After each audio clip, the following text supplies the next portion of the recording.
ఓం శాంతి. ఈరోజుటి మురళిలో బాబా అంతిమ సమయం యొక్క పరీక్షల్లో పాస్ అయ్యేందుకు ఏం చెయ్యాలో వినిపించారు. ఎలా మనం అన్నిటికీ ఉపరామంగా ఉండాలో చెప్పారు.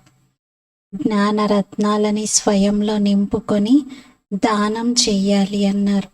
ఇతరులకి బాబా పరిచయాన్ని ఇచ్చే సమయంలో చాలా ఓర్పు, ప్రేమ అవసరము అని చెప్పారు. ఇది 4th మార్చ్ మురళి.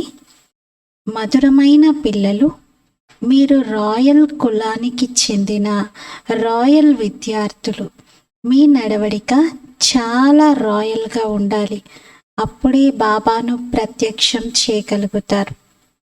మధురమైన పిల్లలు, మీరు రాయల్ కులానికి చెందిన రాయల్ విద్యార్థులు.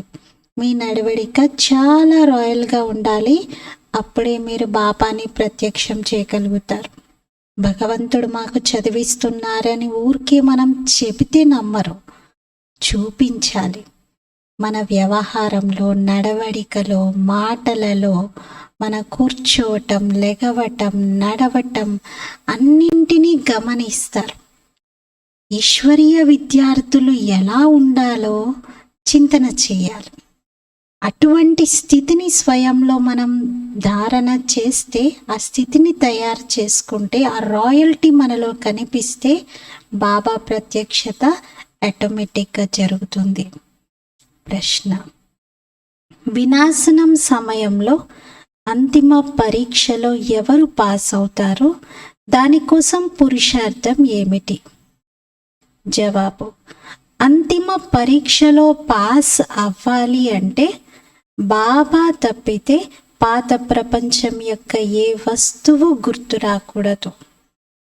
స్మృతి కలిగింది అంటే ఫెయిల్ అయినట్లే. ఏదైనా పాత ప్రపంచం యొక్క వస్తువు గుర్తొచ్చింది, వస్తువులు, వైభవాలు ఇంకేదైనా స్మృతిలో వచ్చాయి అంటే ఫెయిల్. దీనికోసమే అనంతమైనటువంటి మొత్తం ప్రపంచంతో మమత్వాన్ని తొలగించుకోవాలి. సోదర దృష్టిని పక్కా చేసుకోవాలి. పరస్పరం సోదరులము అనే స్థితి బాగా గట్టిగా దృఢంగా నాటుకుపోవాలి. దేహాభిమానం సమాప్తం అవ్వాలి. అప్పుడే అంతిమ పరీక్షలో పాస్ అవ్వగలుగుతాం. దానికోసం ఏం చేయమంటున్నారు బాబా? మమకారాన్ని తొలగించుకోండి, మోహ మమకారాన్ని జయించండి అంటున్నారు. బాయి దృష్టిని పక్కా చేసుకోండి అంటున్నారు. దేహాభిమానం సమాప్తం అవ్వాలి. ఈ పురుషార్థం చేస్తే అంతిమంలో పాస్ కాగలుగుతాం. ఓం శాంతి. పిల్లలకు ఎల్లప్పుడూ ఈ నష ఉండాలి. మేమెంత రాయల్ స్టూడెంట్స్, మీ అనంతమైన విశ్వానికి యజమానిగా చేసేందుకే బాబా మమ్మల్ని చదివిస్తున్నారు. మేమెంత ఉన్నతమైన కులం యొక్క రాయల్ స్టూడెంట్స్గా ఉన్నాం. మరి రాయల్ స్టూడెంట్స్ యొక్క నడవడిక కూడా రాయల్గా ఉండాలి. అప్పుడే బాబాను ప్రత్యక్షం చేయగలుగుతారు. మీరు విశ్వంలో శాంతిని స్థాపన చేసేందుకు నిమిత్తంగా ఉన్నారు. శ్రీమతం అనుసారంగా మీకు శాంతి యొక్క ప్రైజ్ లభిస్తుంది. అది కూడా ఒక్క జన్మ కోసం కాదు, జన్మ జన్మాంతరాల కోసం లభిస్తుంది అంటున్నారు. ఎవరైనా అన్ని జన్మల కోసం ప్రైజ్ ఇవ్వగలుగుతారా? ఒక్క జన్మకి ఒక్క ప్రైజ్ తీసుకోవడానికి ఎన్ని ప్రయత్నాలు చేస్తారు. కానీ బాబా మనకి జన్మ జన్మల కోసం శాంతి యొక్క బహుమతిని ఇస్తున్నారు. ఇక్కడ ప్రపంచంలో నోబెల్ పీస్ ప్రైజ్ అంటే చాలా అత్యున్నతమైనటువంటి పురస్కారం. అది చాలా గొప్ప అవార్డ్ అని అంటారు. బాబా అయితే మనకి శాంతి బహుమతిని ఇస్తున్నారు, పీస్ ప్రైజ్ ఇస్తున్నారు. పిల్లలు, మీరు బాబాకు ఏమని శుక్రియా చెప్తారు? ఎలా చెప్తారు? ఏ రకంగా బాబాకు ధన్యవాదాలు చెప్పగలుగుతారు? బాబానే మీకు తన అరచేతిలో స్వర్గాన్ని కానుకగా తీసుకొని వచ్చారు. పిల్లలకి ఏమైనా తెలుసా బాబా వచ్చి ఇంత గొప్ప కానుకని ఇస్తారు అని? ఇప్పుడు బాబా అంటున్నారు, మధురమైన పిల్లలు, నన్ను జ్ఞాపకం చేయండి. ఎందుకు బాబా జ్ఞాపకం విషయమే చెప్తూ ఉంటారు? ఎందుకంటే ఈ స్మృతితోనే వికర్మలు వినాశనం అవుతాయి. బేహద్ తండ్రి యొక్క పరిచయం లభించింది మనకి, మరి నిశ్చయం ఏర్పడింది. ఇందులో కష్టం యొక్క విషయం ఏమీ లేదు. భక్తి మార్గంలో కూడా బాబా బాబా అంటూ వచ్చారు. నిజంగా బాబా అన్నప్పుడు తండ్రి నుండి వారసత్వం లభిస్తుంది కదా. మీ పురుషార్థం కోసం మీకు మార్జిన్ కూడా ఉంది. ఎంత శ్రీమతం అనుసారంగా పురుషార్థం చేస్తే అంత ఉన్నతమైన పదవి లభిస్తుంది. తండ్రి, టీచర్, సద్గురు, ఇక్కడ ముగ్గురు యొక్క శ్రీమతం మీకు లభిస్తుంది. ఆ మతంపైనే నడవాలి. మీరు ఉండాల్సింది కూడా మీ ఇంట్లోనే. దీనికోసం బాబా మనల్ని దేన్ని విడిచిపెట్టండి, వదిలేసేయండి, వెళ్ళిపోండి దూరంగా అని చెప్పట్లేదు. తండ్రి శ్రీమతం పైన నడవడంతో విఘ్నాలు కూడా ఎదుర్కోవాల్సి వస్తుంది. కానీ ఈ విఘ్నాలను జయించేందుకు కూడా బాబా మళ్ళీ మనకి విఘ్న వినాశక్ భవ అని వరదానమునిచ్చారు. మాయ మొట్టమొదటి విఘ్నం ఏం కలిగిస్తుంది? దేహ అభిమానంలోకి తీసుకొస్తుంది. బాబా అంటారు, స్వయాన్ని ఆత్మగా భావించండి. అయినా కూడా శ్రీమతం ఎందుకు పాటించరు? పిల్లలు అంటారు, బాబా నేను ప్రయత్నిస్తున్నాను కానీ మాయని నన్ను చెయ్యనివ్వట్లేదు అంటారు. పిల్లలకు అర్థమవుతుంది చదువులో ప్రత్యేకంగా పురుషార్థం తప్పనిసరిగా అవసరము అని. ఎవరైతే మంచి పిల్లలుగా ఉంటారో, మంచి పురుషార్థం చేస్తారో వారిని ఫాలో చెయ్యాలి. అందరూ ఇదే పురుషార్థం చేస్తూ ఉన్నారు కదా, బాబా నుండి ఉన్నతమైన వారసత్వాన్ని తీసుకోవాలి అని. ముళ్ళ నుండి పుష్పాలుగా తయారయ్యేందుకు బాబా స్మృతి తప్పనిసరిగా అవసరం. 5 వికారాలనే ముళ్ళను తొలగించి బాబా పూల వలె తయారు చేస్తూ ఉన్నారు. మరి అలా పూలలాగా తయారు కావాలి అంటే యోగ బలం కావాలి. కొందరు పిల్లలు ఆలోచిస్తూ ఉంటారు, ఫలానా వారు ఇలా వెళ్ళిపోయారు, బహుశా నేను కూడా వెళ్ళిపోతానేమో అనుకుంటారు. 5 వికారాలనే ముళ్ళు తొలగిపోయాయి అంటే పుష్పాలుగా అయిపోతారు. ఆ పుష్పాలుగా తయారయ్యేది కూడా యోగ బలంతోనే. 5 వికారాల ముళ్ళు తొలగిపోయాయి అంటే పుష్పాలుగా అవుతారు. ఆ పుష్పాలుగా అయ్యేది కూడా మరి యోగ బలంతోనే. ముళ్ళను తొలగించుకోగలిగేది కూడా యోగ బలంతోనే. కొందరు ఆలోచిస్తారు, ఫలానా వారు శరీరం విడిచిపెట్టారు, బహుశా నేను కూడా విడిచిపెడతానేమో అని. కానీ బాబా అన్నారు, వాళ్ళు ఏం పురుషార్థం చేశారు జీవించినంత కాలం, ఎలా పురుషార్థం చేశారు, అలా మీరు కూడా చెయ్యాలి కదా. ఊరికే శరీరం విడిచిపెట్టడం కాదు కదా. శరీరం విడిచిపెట్టే సమయంలో కేవలం బాబా స్మృతే ఉండాలి. ఈ వశీకరణ మంత్రం గుర్తుండాలి. ఇంకేది గుర్తు రాకూడదు బాబా తప్ప. అలా ప్రాణం శరీరం నుండి వెళ్ళిపోవాలి. బస్ బాబా ఇంకా మేము మీ దగ్గరికి వచ్చేస్తున్నాము అని ఆ స్థితిలో రెడీగా ఉండాలి. ఇలా బాబాను జ్ఞాపకం చేయడంతో ఆత్మ లోపలున్న చెత్తంతా తొలగిపోయి చెత్త భస్మమై ఆత్మ పవిత్రంగా అవుతుంది. ఆత్మలో చెత్త ఉంది అంటే శరీరంలో కూడా ఉన్నట్లే. జన్మ జన్మాంతరాల చెత్త ఇది, అది మొత్తం తగలబడాలి. ఎప్పుడైతే చెత్తంతా తగలబడుతుందో అప్పుడు ప్రపంచం శుభ్రం అవుతుంది. ప్రపంచంలోని మొత్తం చెత్తనంతా తొలగించాలి. ఇది బాబా మన కోసమే చెప్తున్నారు. మీరు కేవలం చెత్తను శుభ్రం చేయడం కాదు, కానీ అందరి చెత్తను శుభ్రం చేయాలి. మన లోపల చెత్తని శుభ్రం చేసుకుంటే సరిపోదు అంటున్నారు బాబా. అందరి లోపల ఉన్నటువంటి చెత్తను మీరు శుభ్రం చేయాలి. బాబాను పిలిచిందెందుకు? బాబా వచ్చి ఈ ప్రపంచంలోని చెత్తనంతా శుభ్రం చేయండి అన్నారు కదా. మరి మొత్తం విశ్వాన్ని బాబా పవిత్రంగా చేస్తున్నారు. దేనికోసం? ఆ పవిత్ర ప్రపంచంలో ఇంకా మీరు పిల్లలే వెళ్ళి రాజ్యం చేస్తారు అని. బాబా అయితే మన కొరకే ఈ పరాయి దేశంలోకి వచ్చారు. కేవలం బాబా అంటారు, మిమ్మల్ని పావనంగా తయారు చేయడానికే నేను వచ్చాను అంటున్నారు. భక్తికి జ్ఞానానికి చాలా తేడా ఉంది. భక్తిలో ఎంత మంచి మంచి పాటలు పాడుతూ ఉంటారు, కానీ ఎవరి కళ్యాణము జరగదు. కళ్యాణం అయితే ఉన్నదే స్వధర్మంలో స్థితులు అవ్వడంలో. కేవలం బాబాను జ్ఞాపకం చేయడంలో మన కళ్యాణం ఉంది. మీరు జ్ఞాపకం చెయ్యాల్సింది కూడా ఇలాగే. మీ జ్ఞాపకం ఎటువంటిది అంటే ఒక లైట్ హౌస్ తిరుగుతూ ఉంటే ఎలా ఉంటుందో అలా ఉంటుంది అంటున్నారు. మీరు బాబాని జ్ఞాపకం చేస్తూ చుట్టూ ప్రకాశం అందిస్తూ ఉంటారు. మొత్తం విశ్వం కోసం లైట్ హౌస్గా అయిపోతారు. స్వదర్శన చక్రాన్నే లైట్ హౌస్ అంటున్నారు. మీరు స్వదర్శనం చేసుకుంటూ ఉంటే విశ్వం మొత్తానికి ప్రకాశం వెలుగు లభిస్తూ ఉంటుంది. మీరు పిల్లలు లోపల అర్థం చేసుకుంటారు, బాప్దాత మాకు స్వర్గం యొక్క వారసత్వాన్ని ఇస్తున్నారు. ఇది ఉన్నదే సత్యనారాయణ కథ, నరుని నుండి నారాయణుడిగా చేసేటువంటి కథ.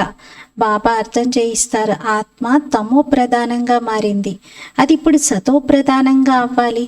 సత్యయుగంలో సతో ప్రధానంగా ఉండేది, ఇప్పుడైతే ఆత్మ పూర్తి తమో ప్రధానంగా మారిపోయింది. మళ్ళీ తిరిగి బాబా సతో ప్రధానంగా చేయడానికే వచ్చారు. బాబా అంటారు, నన్ను జ్ఞాపకం చేయడంతో మీరు సతో ప్రధానంగా అవుతారు. బాబానే గీతను వినిపించారు. ఇప్పుడు మనుష్యులు కూడా ఎంతోమంది వినిపిస్తూ ఉన్నారు, కానీ ఎంత తేడా ఉంది భగవంతుడికి మనుషులకు. భగవంతుడు భగవంతుడే, మనుష్యులైతే దేవతలుగా తయారవుతారు, అది కూడా భగవంతుని జ్ఞాపకం చేయడంతో. కానీ మనుషులకు భగవంతునికి తేడా ఉంది కదా. కొత్త ప్రపంచంలో ఉండేది పవిత్రమైన దేవతలు, అనంతమైనటువంటి తండ్రి ఉన్నదే కొత్త ప్రపంచ వారసత్వాన్ని ఇవ్వడానికి. బాబాను జ్ఞాపకం చేస్తూ ఉండండి, అప్పుడు అంతుమతి సొగతి ఏర్పడుతుంది. మీకు తెలుసు, బాబా వచ్చేదే సంగమ యుగంలో పురుషోత్తమంగా తయారు చేయటానికి. ఇప్పుడు 84 జన్మల యొక్క చక్రం పూర్తవుతుంది, మళ్ళీ తిరిగి మొదలవుతుంది. మీకు ఈ సంతోషం ఉండాలి. ప్రదర్శనలో ఎవరైతే వస్తారో వారికి మొట్టమొదట శివబాబా చిత్రాన్ని ఎదురుగా చూపించి దాని ముందు నిలబెట్టాలి అంటున్నారు. బాబా అంటారు, నన్ను జ్ఞాపకం చేయడంతో మీరు ఈ విధంగా తయారవుతారు. ఫాదర్ నుండి వారసత్వము మీకు సత్యయుగంలోనే లభిస్తుంది. భారతదేశం సత్యుగంగా ఉండేది, ఇప్పుడు లేదు, తిరిగి తయారవుతుంది. అందుకే బాబా మరియు వారసత్వం అంటే బాబా ఇచ్చేటువంటి రాజ్య భాగ్యం, ఈ రెండింటిని జ్ఞాపకం చేయండి అంటున్నారు. అప్పుడు అంతుమతి సుగతి ఏర్పడుతుంది. ఇది సత్యమైనటువంటి తండ్రి ఇచ్చేటువంటి ఆదేశం, సత్యమైన తండ్రి యొక్క సందేశం. మీరు పిల్లలు ఇప్పుడు సత్యఖండానికి యజమానిగా అవుతున్నారు. మొట్టమొదట అలఫ్ అంటే అల్లా, పరమాత్మ తండ్రి అనేటువంటి విషయాన్ని పక్కా చేయించాలి. పరమాత్ముడే మనకు తండ్రి, వారే మనకి బాద్షాయి రాజ్యభాగ్యముని ఇస్తున్నారు. తండ్రిని జ్ఞాపకం చేయండి, తండ్రి ఇచ్చేటువంటి వారసత్వాన్ని జ్ఞాపకం చేయండి. జ్ఞాపకంతో వికర్మలు వినాశనం అవుతాయి, మనం స్వర్గానికి వెళ్తాం. ఎంత సహజం ఇది. జన్మ జన్మాంతరాలు భక్తిలోని విషయాలను వింటూ వింటూ బుద్ధికి మాయ తాళం వేసేసింది. బాబా వచ్చి తాళం చెవితో ఆ తాళాన్ని తెరుస్తున్నారు. తాళం చెవి ఏది మరి? కీ ఏంటి? ఖజానాలన్నింటినీ తెరవడానికి బాబాకి ఇచ్చారు మనకి. ఏంటి? బాబా అనే శబ్దం. తండ్రి అని మనం వారితో సంబంధాన్ని జోడిస్తే అన్ని ఖజానాలు మనవే, మనం వారికి వారసులు అవుతాం. వారసుడికి మొత్తం తండ్రి దగ్గరున్న అన్ని ఖజానాలకి అధికారం ఉంటుంది. ఈ సమయంలో అందరూ తన చెవులను మూసుకొని ఉన్నారు. బుద్ధి రాయిలాగా మారిపోయింది. మీరు రాస్తూ ఉంటారు, శివబాబా గుర్తున్నారా అని, స్వర్గం యొక్క వారసత్వం గుర్తుందా అని. మరి రాజ్యభాగ్యాన్ని జ్ఞాపకం చేయడంతో మీ నోరు తీపిగా అవుతుంది కదా. బాబా అంటారు, నేను మీకు ఎంత ఉపకారం చేస్తున్నాను, కానీ మీరైతే నాకు అపకారమే చేస్తూ వచ్చారు. అది కూడా డ్రామాలో ఇమిడి ఉంది. మరి బాబా మన పైన దోషం వేయట్లేదు, మీరు నా పైన అపకారం చేశారు అని చెప్పి. కానీ బాబా సరదాగా గుర్తు చేయిస్తూ అంటారు, ఇది డ్రామాలో ఇమిడి ఉంది. పిల్లల యొక్క మిషన్ ఏమిటి అంటే రాతి బుద్ధిగా ఉన్నటువంటి వారిని పారస బుద్ధిగా, ముళ్ళను పూలుగా తయారు చేయటం. ఈ మిషన్ అంటే ఈ ఉద్యమం మీది ఆన్ గోయింగ్, నడుస్తూ ఉంది అంటున్నారు. అందరూ ఒకరికొకరు ప్రపంచంలో ముళ్ళనే కుచ్చుకుంటూ ఉన్నారు, కానీ మీరు మాత్రం ముళ్ళ నుండి పుష్పాలుగా తయారు చేస్తున్నారు. ఈ విధంగా తయారు చేసేటువంటి వారు తప్పనిసరిగా కింగ్ ఆఫ్ ఫ్లవర్స్గా ఉంటారు, కింగ్ ఫ్లవర్గా ఉంటారు. కింగ్ ఫ్లవర్ అంటే ఏంటంటారు? బాబా అంటారు రోజా పువ్వు, రాజా పువ్వుగా పిలువబడుతుంది. స్వర్గ స్థాపన చేసేటువంటి వారు అనగా పూల తోటను తయారు చేసేవారు బాబా మాత్రమే. బాబాకి ఆ శక్తి ఉంది, ఇంకెవరు కూడా అలా తయారు చేయలేరు. మీరు ఈశ్వరీయ సేవకులుగా ఉన్నారు. తమో ప్రధానంగా ఉన్న వారిని సతో ప్రధానంగా తయారు చేస్తున్నారు. ఇదే సేవ. ఈ సేవలో ఎలాంటి కష్టమైన పనేమీ లేదు అంటున్నారు. అర్థం చేయించడం చాలా సహజం కదా. కలియుగంలో అయితే తమో ప్రధానంగా ఉన్నారు. ఒకవేళ కలియుగంలోనే బాబా ఆయుష్ని పెంచేస్తే ఇంకా ఎక్కువ తమో ప్రధానంగా అవుతారు. మీకు తెలుసు, ఇప్పుడు మనం పూలుగా తయారవుతున్నాం బాబా ద్వారా. ముళ్ళుగా అవడం అనగా ఇది రావణుడి పని. పుష్పాలుగా బాబాయే తయారు చేస్తారు. శివబాబా ఎవరికైతే గుర్తుంటారో వారు తప్పకుండా స్వర్గాన్ని కూడా జ్ఞాపకం చేస్తారు. అంటే శివబాబాని జ్ఞాపకం చేస్తే బాబా ఇచ్చే వారసత్వం కూడా గుర్తొస్తుంది కదా. మీరు శాంతి యాత్ర చేసినప్పుడు తప్పకుండా ఇది అందరికీ చూపించండి. ప్రజాపిత బ్రహ్మ కుమారులే లక్ష్మీనారాయణల రాజ్యాన్ని తిరిగి భారత భూమిలో స్థాపిస్తున్నారు అని. మనమే బ్రాహ్మణుల నుండి దేవతలుగా అవుతున్నాం. దేవతల నుండి మళ్ళీ క్షత్రియులుగా, వైశ్యులుగా. ఇదంతా ఒక సైకిల్. ఇలాంటి ఆటలో చక్రంలో తిరుగుతూ ఉంటాం. ఎవరికైనా ఇది అర్థం చేయించడం చాలా సహజము అంటున్నారు. మనము ప్రతి విషయాన్ని ధారణ చెయ్యాలి. మనం బ్రాహ్మణులను పిలకగా చూపించారు.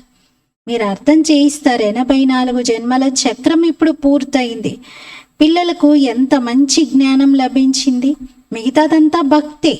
జ్ఞానమైతే బాబా ఒక్కరే వినిపిస్తారు. సర్వుల సద్గతిదాత బాబా ఒక్కరే. పురుషోత్తమ సంగమ యుగం కూడా ఇదొక్కటే. ఈ సమయంలో బాబా పిల్లలకు చదివిస్తున్నారు. భక్తిలో జ్ఞాపకార్థాలు నడుస్తూ ఉంటాయి. బాబా అయితే పిల్లలకి ఇక్కడ మార్గాన్ని చూపిస్తున్నారు. పిల్లలు, ఇది మీరు చేయాల్సిన పురుషార్థం, దీనితో ఇటువంటి వారసత్వాన్ని పొందుతారు అని. ఇది చదువు చాలా సహజమైనది. నరుడి నుండి నారాయణుడిగా తయారు చేసేటువంటి చదువు ఇది. కథ అనటం రాంగ్ అవుతుంది అంటున్నారు. ఎందుకంటే కథలో ఎటువంటి లక్ష్యం, ఉద్దేశం ఉండవు. చదువులో అయితే లక్ష్యం, ఉద్దేశం ఉంటాయి. మరి ఎవరు చదివిస్తున్నారు? జ్ఞాన సాగరుడే చదివిస్తున్నారు. బాబా అంటారు, నేను మీ ఆత్మలను జ్ఞాన రత్నాలతో నింపుతున్నాను. అనంతమైన తండ్రిని మీరేం ప్రశ్నలు అడుగుతారు? ఈ సమయంలో అయితే అందరూ రాతి బుద్ధిగా ఉన్నారు. రావణుడి గురించి ఎవరికి తెలియదు. మీకు ఇప్పుడు తెలివి లభించింది. ఎలా ప్రశ్నించాలో కూడా అర్థమైంది. మనుషులను మీరు అడగండి, అసలు ఈ రావణుడు ఎవరు? ఎప్పుడు వీరి జన్మ జరిగింది? ఎప్పటి నుండి వీరిని కాలుస్తున్నారు? ఇలా అడిగితే అనాది కాలం నుండి కాలుస్తూనే ఉన్నాము, రావణుణ్ణి కాల్చేటువంటి ఆచారం ఉంది అంటారు. మీరు అనేక రకాలుగా ప్రశ్నలు అడగవచ్చు అంటున్నారు. ఒక రోజు వస్తుంది, మీరందరూ ధైర్యంగా ప్రశ్నిస్తారు, కానీ ఎవ్వరూ రెస్పాన్స్ ఇవ్వలేరు. ఎందుకంటే వారెవ్వరి దగ్గర జవాబు లేనే లేదు. మీ ఆత్మ స్మృతి యాత్రలో ఇప్పుడు నిమగ్నమై ఉంది. ఇప్పుడు స్వయాన్ని ప్రశ్నించుకోండి, నేను సతోప్రధానంగా అయ్యానా? మన మనస్సే సాక్ష్యం ఇస్తుంది. ఇప్పుడు కర్మాతీత స్థితినైతే నేను ఇంకా పొందలేదు, పొందాల్సింది ఉంది. ఈ సమయంలో మీరు చాలా కొద్ది మందే ఉన్నారు. కాబట్టి మీ మాటలు ఎవరు కూడా వినట్లేదు. మీ మాటలే అతీతంగా ఉన్నాయి. ముందుగా అందరికీ ఇది సంగమ యుగం, భగవంతుడు సంగమ యుగంలోనే వస్తారు అనే విషయాన్ని తెలియచేయండి. ఒక్కొక్క మాట ఎప్పుడైతే అర్థం చేసుకుంటారో అప్పుడే కానీ మీరు నెక్స్ట్ ఇంకొక విషయాన్ని ప్రస్తావిస్తూ వినిపించాలి. ఒక విషయం అర్థం కానంత వరకు మీరు ముందుకు వెళ్ళకండి అంటున్నారు. చాలా ఓర్పుతో ప్రేమగా అర్థం చేయించాలి. అందరికీ 2 తండ్రులు ఉంటారు. ఒకటేమో ఆత్మకు తండ్రి, ఇంకొకరేమో శరీరానికి తండ్రి. ఒకరు లౌకిక తండ్రి, ఇంకొకరు పారలౌకిక తండ్రి. ఇలా చెప్పాలి. పారలౌకిక తండ్రి నుండి అనంతమైన వారసత్వం లభిస్తుంది. అది ఎప్పుడు లభిస్తుంది అంటే సతో ప్రధానంగా అయినప్పుడు. తండ్రి గుర్తొస్తే సంతోషపు పాదరసం పెరుగుతుంది. మీరు పిల్లలు, మీలో చాలా గుణాలను బాబా నింపుతూ ఉన్నారు. పిల్లలకు తండ్రి వచ్చి క్వాలిఫికేషన్ నేర్పిస్తూ ఉన్నారు. హెల్త్, వెల్త్ని కూడా ఇస్తున్నారు. గుణాలను కూడా పరివర్తన చేస్తున్నారు. ఎడ్యుకేషన్ ఇస్తున్నారు. జైలు శిక్షల నుండి విడిపిస్తూ ఉన్నారు. చూడండి, బాబా తండ్రిగా వచ్చి ఏమేం చేస్తున్నారు? మనకు ఒక హోదాను, ఒక క్వాలిఫికేషన్ ఇస్తున్నారు. హెల్త్, వెల్త్, గుణాలు, ఎడ్యుకేషన్ అన్నీ ఇస్తూ ఉన్నారు. అలాగే జన్మ జన్మల జైలు శిక్షల నుండి విడిపిస్తున్నారు. మీరిప్పుడు మంచి రీతిగా మినిస్టర్స్ మొదలైన వారికి కూడా అర్థం చేయించండి. ఎలా అర్థం చేయించాలి అంటే, వినేటువంటి వారు ఇంకా మీ పైన పూర్తిగా బలిహారం అయిపోయే విధంగా చెప్పాలి. ఎలా అర్థం చేయించాలి అంటే, బాబా అంటున్నారు వినేవారు ఇంకా ఐస్ అయిపోవాలి. ఇంకా పూర్తిగా వారు మీరు చెప్పేటువంటి విషయాలని ఆమోదించే విధంగా, మీరు చెప్తున్న దాంట్లో చాలా సత్యం ఉన్నది అని గ్రహించే విధంగా మీ పైన చాలా ప్రభావితం అవ్వాలి. ఈ జ్ఞానము చాలా మధురమైనది. ప్రేమతో కూర్చోబెట్టి వినిపించండి. అప్పుడు ప్రేమతో కళ్ళ నుండి నీళ్లు కూడా వచ్చేస్తాయి. ఎల్లప్పుడూ దృష్టినిస్తూ చూస్తూ సోదరాత్మకు జ్ఞానం వినిపిస్తున్నాను అనుకుంటూ మార్గం చూపించండి. చెప్పండి, శ్రీమతం అనుసారంగా భారతదేశం యొక్క సత్యమైన సేవ మేము చేస్తున్నాం. భారతదేశం యొక్క సేవలోనే మేము ధనమంతా పెడుతున్నాం. బాబా అంటారు ఢిల్లీలో సేవ యొక్క ముట్టడి చేయాలి, సేవను బాగా విస్తరింప చేయాలి. కానీ ఇప్పటి వరకు అంతగా ఎవరు గాయపడట్లేదు అంటున్నారు. ఒకవేళ గాయపరచాలి అంటే యోగ బలం కావాలి అంటున్నారు. యోగ బలంతో మీరు విశ్వాధిపతులుగా అవుతారు. దానికి తోడుగా జ్ఞానం కూడా కావాలి. గాయపరచడం అంటే ఏంటి? వారి హృదయం లోపలికి జ్ఞానాన్ని ఇన్సర్ట్ చేయటం, లోపలికి జ్ఞానం వెళ్ళే విధంగా మీరు వారిని ప్రభావితం చేయటం. అలా మీరు ఇంకా తయారు కాలేదు అంటున్నారు బాబా. జ్ఞానము కావాలి, దీనికోసం యోగం కూడా కావాలి. యోగంతోనే మీరు ఎవరినైనా ఆకర్షించగలుగుతారు. ఇప్పుడు పిల్లలు ఉపన్యాసం అయితే చక్కగా ఇస్తున్నారు, కానీ యోగం యొక్క ఆకర్షణ తక్కువగా ఉంది అంటున్నారు. ముఖ్యమైనది యోగమే. మీరు పిల్లలు యోగంతో స్వయాన్ని పవిత్రంగా తయారు చేసుకుంటారు. మరి యోగ బలం చాలా అవసరం. దాని కొరత ఇప్పుడు కనబడుతుంది అంటున్నారు. దాని లోటు ఉంది. ఇంకా యోగం పిల్లలది పూర్తిగా లేదు అంటున్నారు. లోపల సంతోషంతో నృత్యం చేస్తూ ఉండాలి. దీన్ని సంతోషం యొక్క డాన్స్ అంటారు. ఈ జ్ఞాన యోగాలతో మీరు లోపల డాన్స్ చేస్తూ ఉంటారు. బాబా స్మృతిలో ఉంటూ ఉంటూ మీరు అశరీరిగా అవుతారు. జ్ఞానంతో అశరీరిగా అవ్వాలి. ఇందులో మాయమయ్యేటువంటి విషయం ఏమీ లేదు. బుద్ధిలో జ్ఞానం కావాలి.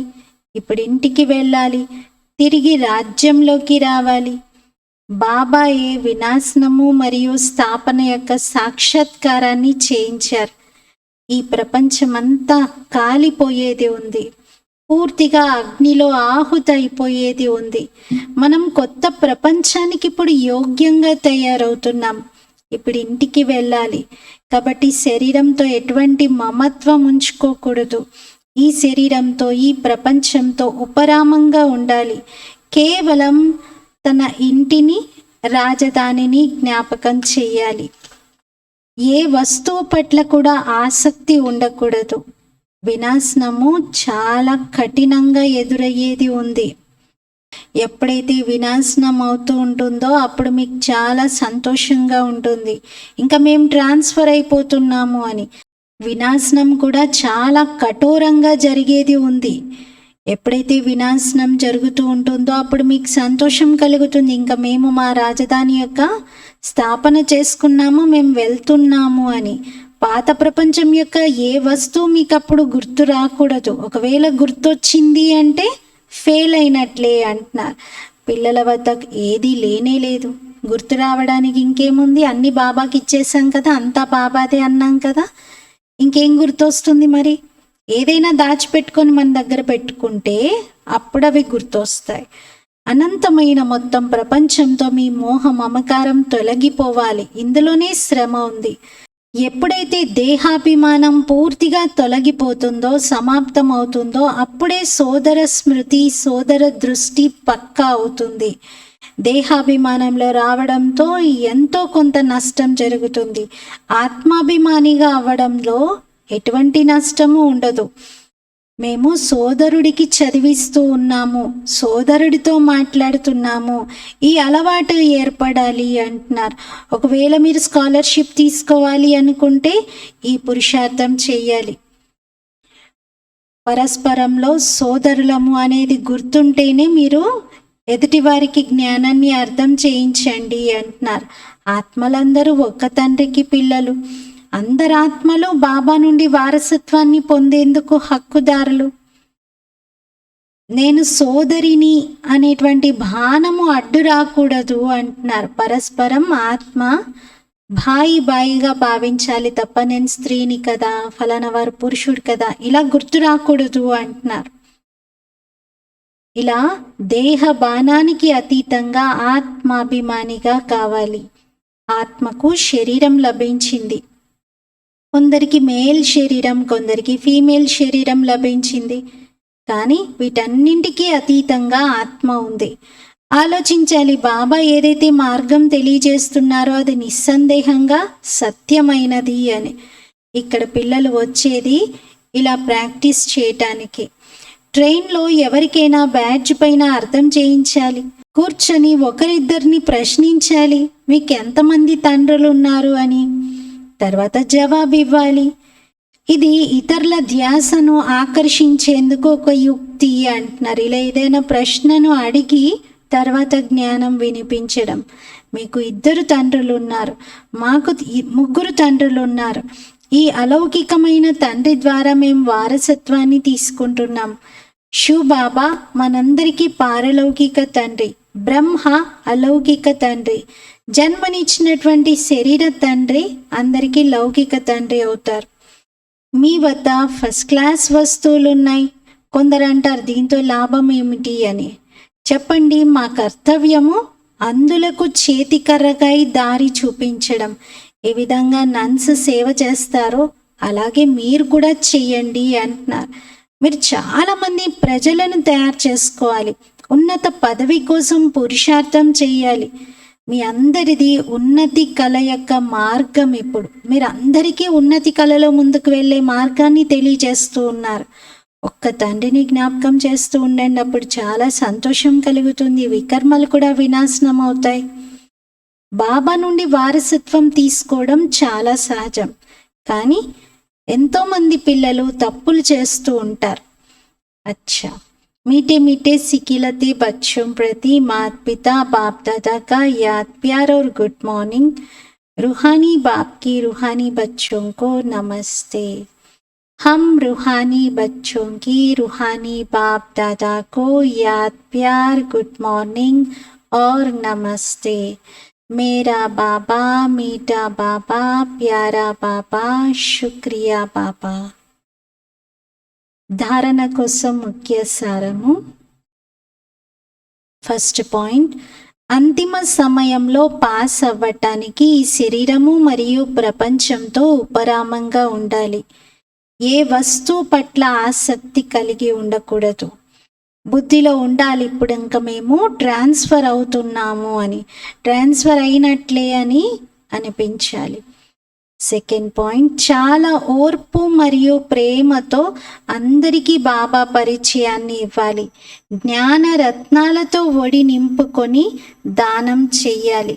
ముళ్ళను పుష్పాలుగా తయారు చేసే సేవ చెయ్యాలి. వరదానం, बाप और सेवा में मगन रहने वाले निर्विघ्न निरंतर सेवादारी भव. తండ్రి మరియు సేవలో మగ్నమై ఉండేటువంటి నిర్విఘ్న నిరంతర సేవాధారి భవ. ఎక్కడైతే సేవ యొక్క ఉమంగం ఉంటుందో అక్కడ అనేక విషయాలు ఉండి కూడా సహజంగా దాటేయగలుగుతారు. ఒక్క తండ్రి మరియు సేవలో మగ్నమైపోయి ఉండండి. అప్పుడు నిర్విఘ్నంగా, నిరంతర సేవాదారిగా, సహజ మాయాజీతులుగా అవుతారు. సమయానుసారంగా సేవ యొక్క రూపురేఖలు మారుతూ ఉన్నాయి, మరి మారేదే ఉంది. ఇప్పుడు మీరు ఎక్కువగా చెప్పే అవసరం లేదు, కానీ వారు స్వయమే అంటారు ఇది చాలా శ్రేష్టమైన కార్యము అని. కాబట్టి మేము కూడా మీకు సహయోగిగా అవుతాం, మమ్మల్ని మీ సహయోగులుగా చేసుకోండి అంటారు. ఈ సమయంలో ఇది సమీపతకు గుర్తు. మరి బాగా ఉమంగ ఉత్సాహంతో సేవ చేస్తూ ముందుకు వెళ్ళండి. స్లోగన్: సంపన్నత యొక్క స్థితిలో స్థితులవ్వండి. ప్రకృతి యొక్క అలజడిని నడుస్తూ ఉన్నటువంటి మేఘాల సమానంగా అనుభవం చేసుకోండి. మేఘాలు ఎప్పుడు వెళ్తూ ఉంటాయి కదా, పయనిస్తూ ఉంటాయి. అలాగే ప్రకృతి యొక్క అలజడిని కూడా పయనించే మేఘాలుగా భావిస్తూ మీరు ముందుకు వెళ్ళండి. మీ సంపన్నత, సంపూర్ణత స్థితిలో ఏ పరిస్థితుల కారణంగా మీరు ఆగిపోవద్దు అంటారు బాబా. ఈరోజు స్వమానం: నేను నిర్విఘ్న నిరంతర సేవాధారిని. నేను ఆత్మను, నిర్విఘ్న నిరంతర సేవాధారిని. ఓం శాంతి.